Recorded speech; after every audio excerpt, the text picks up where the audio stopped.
Salut à tous, c'est le football à l'aveugle, très content de vous retrouver pour une nouvelle vidéo et c'est le retour des vidéos Mercato. On a terminé les séries sur le débrief des saisons des clubs, enfin la série sur le débrief des saisons des clubs de foot.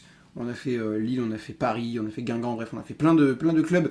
On en a fait 7 en tout, mais aujourd'hui c'est le retour des vidéos Mercato, la fenêtre Mercato a réouverte hier, parce qu'aujourd'hui on est le 17 juin, et la fenêtre a réouverte hier. Pourquoi réouverte? Parce qu'elle avait ouverte déjà du 1er au 10 juin pour les clubs participant à la Coupe du Monde des clubs. Et je crois aussi pour les autres en tout, mais c'était fait surtout pour les clubs qui participaient à la Coupe du Monde des clubs, mais je crois que c'était ouvert à tout le monde. Corrigez-moi dans les commentaires si c'est pas le cas. En tout cas, aujourd'hui, on va s'intéresser au Paris Saint-Germain, parce que le PSG a depuis quelques jours une bonne liste de pistes potentielles pour son poste de défenseur central. Alors c'est pas forcément le PSG qui a fait une liste et qui l'a publiée, mais c'est différentes rumeurs, plus ou moins sérieuses et plus ou moins réalisées, sur des défenseurs centraux que viserait le PSG cette année. C'est des rumeurs qui ont été quand même fondées, mais qui ne sont pas toutes des pistes chaudes, c'était plutôt des choses envisagées par le club parisien, mais normalement, c'est des pistes quand même assez fiables. J'ai pas été chercher du Antonio Rüdiger, j'ai pas été chercher je sais pas moi, du Virgil van Dijk, voilà. J'ai été chercher 4 pistes que le PSG vise vraiment selon toute vraisemblance. On en a 4. Je vais vous les présenter une par une et l'idée, ça va être que je donne mon avis sur ce joueur et après, je vais vous donner directement mon préféré pour la suite, enfin pour le mercato estival parisien. Déjà, petite présentation de la défense centrale parisienne. On a Marquinhos, qui est capitaine. On a William Pacho. On a Lucas Beraldo. On a Presnel Kimpembe. Peut-être aussi Lucas Hernandez, qui joue un peu arrière-gauche et défenseur central. Et Milan Skriniar, qui revient de blessure. Alors, en ce qui concerne Pacho, il y a quelques rumeurs qu'il envoie au Real Madrid, mais dans l'idée, je pense qu'il devrait rester. Beraldo, malgré un statut de remplaçant, il devrait rester aussi normalement. Kimpembe, à voir ce que le PSG souhaite en faire, parce que son contrat expire dans 1 an. Donc peut-être que le PSG pourrait envisager de le vendre, d'autant plus que cette année, il n'a pas beaucoup joué, étant donné que même quand il est revenu de blessure, Luis Enrique a voulu prendre son temps avec lui. À voir du coup si le PSG le conservera. Je pense que oui, mais on ne sait jamais. Où j'en étais? Marquinhos, ensuite. Le PSG a transmis... Enfin, il y a une rumeur comme quoi le PSG accepterait une offre grosse, mais une offre quand même, pour Marquinhos. Ils ne le braderont pas, comme aucun d'ailleurs des joueurs que le PSG pourrait potentiellement vendre lors de ce mercato, comme Gonzalo Ramos ou Lee Kang-in. Mais voilà, il y a potentiellement... il y a une possibilité que le PSG accepte une offre pour Marquinhos, même si elle est très faible. Donc voilà. Lucas Hernandez, normalement, ne devrait pas partir. Il n'y a pas trop d'offres pour lui. C'est une bonne doublure de Nuno Mendes côté gauche. Normalement, il ne devrait pas partir. Et Milan Skriniar, alors là, j'en sais absolument rien. Pourquoi? Parce que Skriniar va revenir de près de Fenerbahçe. Je ne sais même pas vraiment ce qu'il a fait à Fenerbahçe. Ça va être l'objet d'une prochaine vidéo, justement, qui sortira début juillet sur le mercato complet du PSG, où on va un peu aborder ce qu'ont fait les joueurs en prêt cette saison dans leurs clubs respectifs, comme Carlos Soler, comme Nordi Mukiele, Gabriel Moscardo, tout ça. Il y a beaucoup de joueurs qu'on a prêtés. On va étudier un petit peu tout ça en détail. J'ai terminé sur la défense centrale. Je ne sais pas vraiment si Skriniar si le PSG vendra Skriniar. Je pense qu'ils vont essayer. Honnêtement, je pense qu'ils vont essayer. Skriniar, ça ne marche pas. Ça n'a jamais vraiment fonctionné avec le PSG. Voilà, pour moi, il faut s'en séparer. Ça fait 2 ans qu'il est là. Il a jamais, à part peut-être entre septembre et décembre dernier, où je trouvais que c'était un peu mieux. Mais dans l'ensemble, pour moi, c'était pas suffisant pour Skriniar. Et visiblement, il n'a pas non plus réussi à s'imposer du côté de la Turquie. Voici donc les 4 pistes que le PSG a en défense centrale. On va commencer avec Cristian Mosquera, qui est un défenseur central qui joue au FC Valence en Espagne. Fin de contrat pour lui en juin 2026, donc dans 1 an pour le défenseur central. Il a 20 ans, mais il aura 21 ans dans 10 jours. Donc bon, on va dire qu'il a bientôt 21 ans. Nationalité, il est espagnol. Il est jamais apparu en équipe nationale A avec l'Espagne. Il a fait 7 sélections avec des U19 au U20. Non, je crois qu'il y a les U16 aussi. Des U16 au U21, il a fait 7 sélections en tout Donc ça montre qu'il a quand même gravi les échelons assez rapidement, pour ne faire que 7 sélections en tout. Mais en équipe A, non, il est jamais apparu. Taille 1m91, et je vous spoil tout de suite, c'est le plus grand de cette liste. 1m91, c'est le plus grand des 4. Valeur marchande, 30 millions d'euros. Il a disputé cette saison 37 matchs de Liga avec Valence. Il a mis un but, n'a délivré aucune passe décisive. Il a pris 6 cartons jaunes, mais aucun carton rouge. Et il est 97% du temps dans le 11 de départ de Valence en championnat. En rappelant quand même que Valence a eu une saison compliquée cette année. Dites-moi, ceux qui regardaient un peu les matchs de Valence, peut-être contre le Barça et contre le Real, peut-être que Mosqueira était titulaire. Il y a un seul match dans la saison où il n'y était pas, donc il devrait normalement pouvoir... être présent. Il n'y a qu'une fois, visiblement c'est les 3%, il n'y a qu'une fois où il a été remplaçant et où il est rentré, mais les autres fois visiblement il était titulaire. Donc si vous avez croisé la route de Mosqueira en regardant un match du Barça ou de Real ou de l'Atlético, ou même de Valence, si vous êtes supporter valencien, si vous regardez un petit peu l'équipe, dites-moi ce que vous en pensez de Christian Mosqueira. En Copa del Rey, il a disputé 4 rencontres et il a mis aucun but, délivré aucune passe D et il a pris aucun carton. Poste secondaire, il sait jouer latéral droit. Alors, personnellement, ce joueur, Christian Mosqueira, je ne le connais pas beaucoup. Son profil m'intéresse parce que ça a l'air d'être un joueur qui a surnagé dans la saison compliquée de Valence cette année. Donc ça m'intéresse, ce genre de profil de joueur qui cherche à se relancer, parce que Valence... va peut-être pas pouvoir le conserver, son contrat expire dans 1 an, Valence a besoin de récupérer une indemnité de transfert sur lui, peut-être pour renflouer les caisses aussi, parce que j'ai entendu que financièrement c'était pas fou pour le FC Valence. Donc honnêtement, ça m'étonnerait pas qu'il parte cet été. Pour autant, est-ce que le PSG doit le recruter? Oui et non. Oui, parce que je trouve que c'est un jeune défenseur central qui a du potentiel, qui pourrait bientôt espérer intégrer les défenseurs centraux espagnols A. Mais d'un autre côté, et en plus, avantage, il est polyvalent, il sait jouer latéral droit, et on a besoin d'une doublure à ce poste de latéral droit. Il pourrait aussi s'intégrer parce qu'il y a Fabian Ruiz qui sait parler espagnol, peut-être que Ousmane Dembélé aussi, vu qu'il a joué en Espagne. Voilà, il y a quand même moi, et Luis Enrique surtout aussi parle espagnol, évidemment. Donc, pour moi, Mosqueira, si on le recrute, ce serait pas une dinguerie. Ce serait pas une dinguerie. Je pense qu'il y a mieux comme profil, et je vais vous les présenter après. Mais honnêtement, ça me choquerait pas qu'on le recrute. C'est un joueur quand même assez intéressant. Mais... bon, il n'est jamais apparu en équipe nationale. Voilà, c'est peut-être un peu trop bas encore pour espérer un remplaçant direct de Marquinhos et Pacho, parce que je pense que l'idée c'est de faire que Beraldo soit le 4e dans la hiérarchie et Kimpembe le 5e, si on les garde tous. Et donc l'idée c'est de recruter le 3e défenseur central, que ce soit lui ou Mosqueira ou d'autres. Et voire même bousculer la hiérarchie Marquinhos-Pacho, en essayant de remplacer le Brésilien qui serait peut-être sur la fin selon les dirigeants. Moi je trouve que non, mais apparemment selon les dirigeants il faut commencer à trouver le remplaçant officiel de Marquinhos.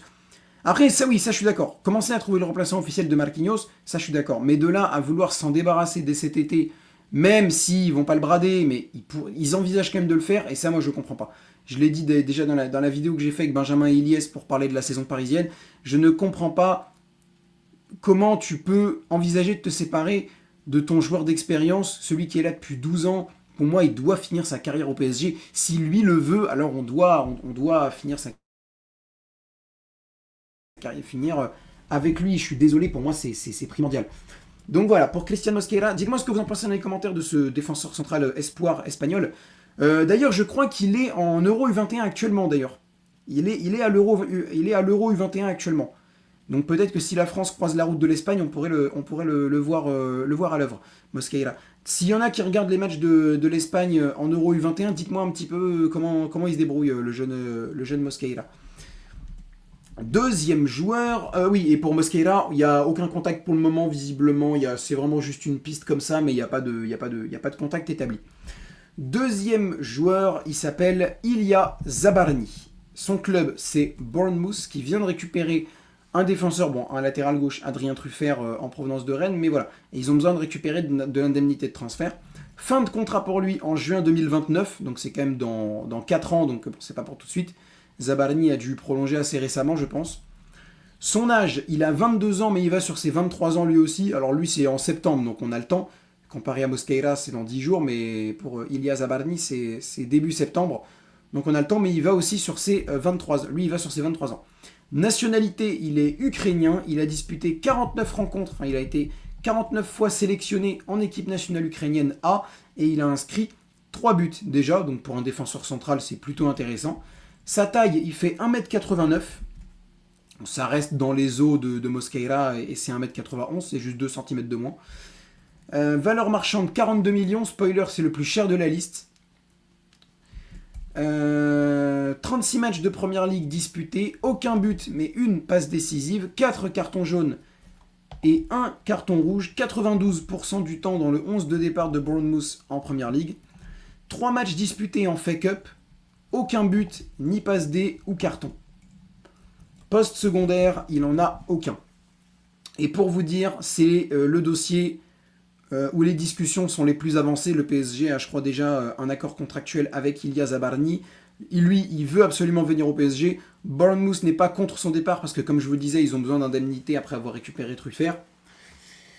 Donc, dans l'idée, c'est la piste la plus chaude, très clairement, et on pourrait très bien voir une arrivée de Zabarny dans les prochains jours au PSG, qui voulait d'ailleurs conclure sa signature avant la Coupe du Monde des clubs. Dans l'idée, ils n'ont pas réussi.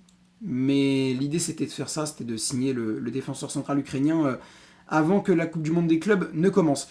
Donc personnellement, ce profil m'intéresse aussi parce que de toute façon c'est tous des jeunes, à part le dernier qui est un peu moins jeune quand même, mais c'est tous des jeunes, donc déjà ça m'intéresse pas mal. On reste dans la politique de Luis Enrique de recruter des jeunes, mais pas complètement, donc pas non plus 16, 17 ans, 18 ans, d'aller récupérer des jeunes, mais quand même assez confirmés, par exemple comme Zabarny, qui a presque 50 sélections en équipe nationale ukrainienne, ce qui est pas nul, hein. Il a disputé l'Euro 2024, alors il n'a pas de match de Ligue des Champions à son actif, vu qu'il est à Bournemouth, mais voilà, ça reste un défenseur central assez solide, qui a déjà de l'expérience en équipe nationale, qui est visiblement défenseur central droit, donc ce serait pour remplacer Marquinhos, pour être le remplaçant de Marquinhos, comme on parlait pour Christian Mosqueira. Après, je sais pas quel pied fort il a, Mosqueira, pour le coup, ça je sais pas. Mais voilà, Zabarny, bon, étant donné que c'est la piste la plus chaude, on n'a pas trop le choix d'être d'accord. Enfin, on n'a pas trop le choix de toute façon, ce sera lui, donc voilà. Honnêtement, moi, ça me va aussi. De toute façon, tous les défenseurs centraux de cette liste me vont. Même s'il y a des profils qui m'intéressent plus que d'autres. Zabarny, l'avantage qu'il a sur Mosqueira, c'est qu'il est beaucoup plus confirmé, qu'il a quand même plus d'expérience. Alors le souci, c'est que lui, par contre, il n'est pas très polyvalent, il ne peut pas jouer latéral, donc bon, c'est un peu chiant. Après, Luis Enrique a fait jouer Lucas Beraldo latéral gauche, alors qu'il n'était pas vraiment latéral gauche à la base. Je crois même qu'il était plutôt latéral droit à la base. J'ai entendu dire qu'il pouvait jouer latéral droit, mais lui, il l'a fait jouer latéral gauche. Donc bon, c'est pas vraiment ça qui va le déranger. Lucho, s'il veut le faire jouer latéral, il le fera jouer latéral. Et d'ailleurs, c'est possible, hein, parce que pour le moment, on n'a toujours pas de doublure à Achraf Hakimi, donc c'est possible que Zabarny soit des fois en doublure de lui ou de Nuno Mendes. Au niveau du prix, alors je sais plus, je crois que c'est entre 40 et 50 millions que le PSG a réussi à négocier avec Bournemouth. Ce que je trouve pas mal, parce que quand tu sais que son indemnité de transfert c'est 42 millions, mais que son contrat expire dans 4 ans, je m'attendais à ce que le PSG débourse 60 millions, bah autant, visiblement ce sera pas ça. Ce sera environ entre 40 et 50, donc c'est plutôt cool. Je pense que c'est parce que Bournemouth est ouvert au départ du joueur, ils veulent récupérer une indemnité, et ils se disent que ça pourrait être bien maintenant. Je crois qu'il y avait eu déjà des discussions l'été dernier qui n'ont pas abouti, ou l'hiver dernier, je sais plus. Le seul truc à voir avec Zabarny, c'est l'entente avec Matvei Safonov, qui est numéro 2 au PSG, qui est gardien. Vous me dites, bah ouais, mais pourquoi ? Bah parce qu'il est russe, Matvei Safonov, et je vais pas vous reparler du contexte géopolitique Ukraine-Russie, mais c'est plutôt tendu pour le coup. Donc voilà, c'est la seule interrogation qui a fait d'ailleurs que le dossier ne s'est pas fait la dernière fois, l'été ou l'hiver dernier, je sais plus. Mais visiblement, finalement, ça va se faire. Je pense que les deux ont dit que ça les dérangeait pas d'être en cohabitation. Donc voilà. Visiblement, c'est la piste la plus chaude, donc j'attends de voir ce qu'il peut donner. Vu qu'il a presque 50 sélections en équipe nationale aussi, j'attends de voir ce que ça peut faire. D'avoir un international ukrainien avec nous, pourquoi pas. Et en plus, c'est un défenseur central expérimenté, de qualité. Datascout en a parlé sur Twitter comme d'un très bon défenseur central, donc moi honnêtement le profil m'intéresse, même si j'aurais bien aimé qu'il soit polyvalent, mais bon, on peut pas tout avoir, donc visiblement ce sera lui, mais attention. Troisième défenseur central, c'est Joël Ordóñez. Son club, c'est le FC Bruges, fin de contrat juin 2028. Il a 21 ans. Lui, il a déjà eu 21 ans cette année, donc voilà. Nationalité Équateur. Il a été sélectionné 8 fois en équipe nationale équatorienne, n'a marqué aucun but. Taille 1m88, spoiler, c'est le plus petit de la liste. Et pourtant, on reste totalement dans les eaux des deux autres défenseurs centraux, 1m89, 1m91, donc ça va. Valeur marchande, 28 millions d'euros. Il a disputé 23 matchs en Jupiler Pro League sur 30 possibles. Il a mis un but, délivré aucune passe D, 4 cartons jaunes et aucun carton rouge. Il a disputé 12 matchs de Ligue des Champions, parce que Bruges a été en 8e de finale, et il les a tous disputés, et il n'a été sorti dans aucun des matchs. Il a fait 100%. Il a mis aucun but et aucune passe D. Il a pris un carton jaune, aucun carton rouge. Et comme je le disais, 100% du temps dans le 11 de départ. Ah non, bah si, 100% du temps dans le 11 de départ, ça veut dire qu'il a tout le temps été titularisé. Il est peut-être sorti, mais il a tout le temps été titularisé. Je croyais que 100%, ça voulait dire qu'il a joué toutes les minutes. Mais je crois qu'il a quand même joué beaucoup de minutes. Il me semble que j'avais vu genre 90% dans le genre, donc il a dû être sorti une ou deux fois, mais pas beaucoup. Il a disputé 10 matchs en play-off de Jupiler Pro League, donc en play-off du championnat belge. Il a marqué aucun but, mais il a délivré une passe D. Il a mis un carton jaune et a pris aucun carton rouge. Et là aussi, 100% du temps dans le 11 de départ brugeois. Et pour finir, 4 matchs de Croquis Cup. Ceux qui suivent le championnat belge, confirmez-moi, je crois que c'est la Coupe de Belgique. 2 buts, aucune passe D. Un carton jaune, aucun carton rouge. Et un petit peu moins dans le 11 de départ. Donc voilà. Et poste secondaire, arrière droit, lui aussi. Alors, le profil de Joel Ordóñez, vous savez quoi, je vais vous spoiler dès maintenant. Moi, c'est le profil que je préfère. Honnêtement, c'est le profil que je préfère. Pourquoi ? De 1, parce que il est titulaire en équipe nationale équatorienne aux côtés d'un certain William Pacho. Donc déjà, l'entente entre les deux est très bonne. Là, en Équateur, je crois que ça parle espagnol, donc pareil que pour Cristian Mosquera, son intégration langagière, si on peut dire comme ça, se passera à peu près bien. Deuxième raison, il a disputé 12 matchs de Ligue des Champions cette saison, n'en a raté aucun et a tout débuté. Il a tout débuté en Ligue des Champions, avec un club qui a quand même été jusqu'en 8e de finale en plus. C'est pas comme s'ils étaient sortis en barrage, ils ont quand même été jusqu'en 8e de finale. Contre le... non, pas contre le Borussia, contre l'Atalanta, je crois. Je sais plus contre qui Club Bruges jouait, mais en tout cas, voilà. Il a disputé 12 matchs sur 12. Il a 21 ans, donc lui aussi, pareil, il reste jeune, il reste intéressant aussi. Et en plus de ça, troisième raison, lui, il est latéral droit, et il est bon latéral droit. Parce que Mosquera, j'ai regardé sur Transfer Market, son poste secondaire, c'était marqué arrière droit. Mais j'ai jamais entendu parler de ses qualités en tant qu'arrière droit. En revanche, Joel Ordóñez, j'ai déjà entendu plusieurs fois qu'il était bon en défenseur central, mais qu'il pouvait largement dépanner latéral droit. Et en effet, quand je l'ai vu jouer avec l'Équateur contre le Brésil il y a quelques jours, il était titularisé dans un rôle de latéral droit. Après, il y a un joueur qui est sorti du côté équatorien sur blessure, et il est repassé en défense centrale à 3 avec William Pacho et Piero Hincapié, qui est l'autre défenseur central de cette charnière équatorienne. Mais il s'est bien débrouillé, Ordóñez, et même latéral droit ou défenseur central, il s'est bien débrouillé. Donc honnêtement, polyvalent, peut s'intégrer avec Pacho et les autres, jeune, a disputé beaucoup de matchs de Ligue des Champions, moi ça m'intéresse beaucoup. Son indemnité de transfert, je crois que j'ai oublié de la donner, c'est 28 millions d'euros. Je sais plus si je l'avais dit, bon, je la redis. 28 millions d'euros, donc c'est le joueur le plus cher, le plus bas de la liste, le moins cher. 1m88, c'est tout à fait acceptable, et fin de contrat 2028. Le seul truc, c'est que visiblement le PSG a l'air d'être lancé sur Zabarni, et je pense que comme Mosquera, c'est une rumeur de passage pour Ordóñez, et il ne rejoindra pas le PSG malheureusement. Mais très clairement, moi c'est le profil que je préfère, celui de Joel Ordóñez. Fin de contrat 2028 en plus, donc c'est vraiment intéressant. Que dire de plus ? Pas grand chose. Voilà, je pense que le PSG prendra Zabarni. Mais en tout cas, je ne serais pas étonné qu'il parte de Bruges cet été. Joel Ordóñez, très clairement, ça ne m'étonnerait absolument pas qu'il parte cet été de Bruges.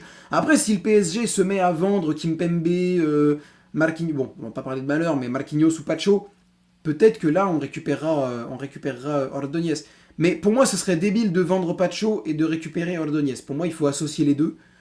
parce qu'on a vu que c'était possible. C'est un défenseur central droit. En plus, voilà, c'est un défenseur central droit confirmé, Ordóñez. Donc il pourrait largement remplacer Marquinhos à son poste.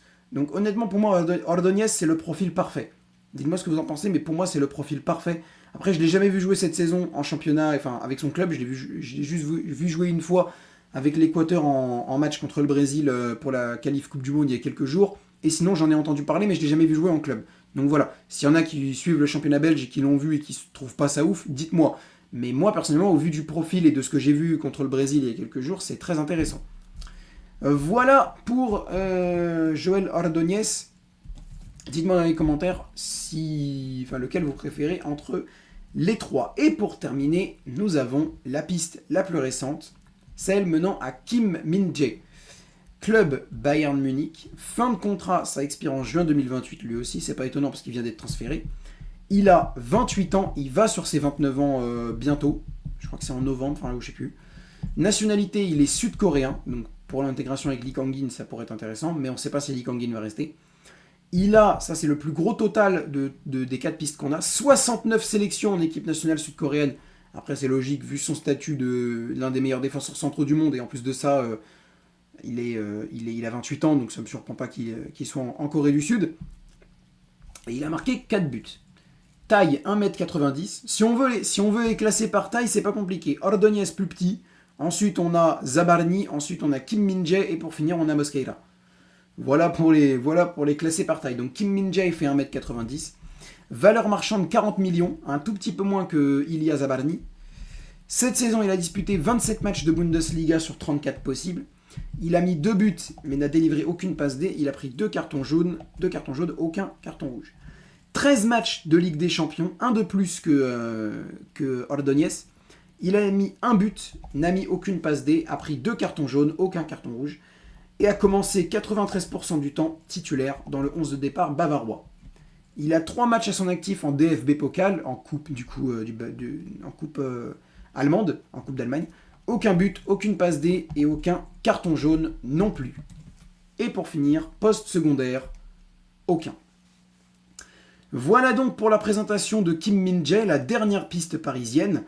Alors Kim Min-jae, moi je reste sur mon Joël Ordóñez, mais j'admets que Kim Min-jae est aussi une très bonne piste parce que c'est un défenseur central expérimenté qui peut s'intégrer avec Lee Kang-in, qui pourrait très bien envisager de récupérer le brassard de capitaine en Corée du Sud dans les prochaines années si Heung-min Son finit par partir, qui pourrait aussi envisager de convoiter celui du PSG si Marquinhos le laisse et s'en va à un moment, peut-être que Kim Min-jae pourrait le récupérer.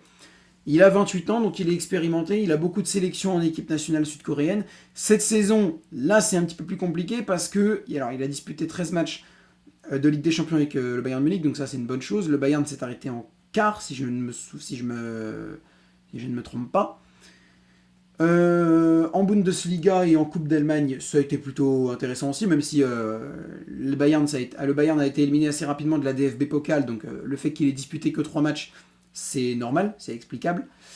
Et le seul petit bémol, c'est que selon certains observateurs, il n'a pas été très très bon cette saison avec le Bayern Munich, il a eu du mal à s'intégrer au collectif bavarois. Alors après, ça ne veut pas dire qu'il n'arrivera pas à s'intégrer au jeu de Luis Enrique, mais c'est, on va dire, le seul petit frein à sa potentielle arrivée au PSG, d'autant plus que c'est un peu con, parce que bon, il a quand même arrivé que depuis 1 an au Bayern, donc je vois pas le Bayern le lâcher si facilement que ça.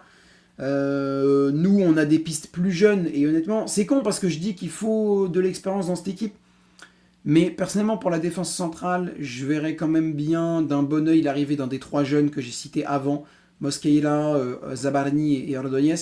Honnêtement, donc, alors Kim Min-jae, c'est une très bonne piste, et comme pour les autres, je ne serais pas surpris et dégoûté s'il venait lui et pas d'autres. Mais déjà, tu es sur Zabarni, donc je vois pas Paris dépenser autant sur les 2 plus chers de cette liste de 4. Parce que là, si on classe par prix, c'est Zabarni premier, deuxième Kim Min-jae, troisième Mosquera et quatrième Ordóñez. Donc, je vois pas le PSG dépenser autant sur les 2, en sachant que voilà, tu dois récupérer d'autres joueurs aussi, peut-être un numéro 9 au cas où Gonzalo Ramos se barre, peut-être un remplaçant à Lee Kang-in aussi au milieu de terrain. Voilà, tu dois récupérer d'autres joueurs, d'autres profils.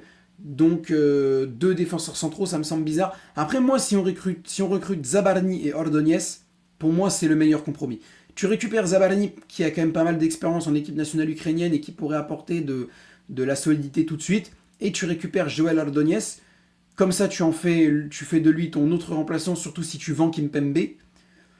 Donc ça te ferait quand même 5 défenseurs centraux. Tu aurais Marquinhos, Pacho, Zabarni, Ordonez, Beraldo.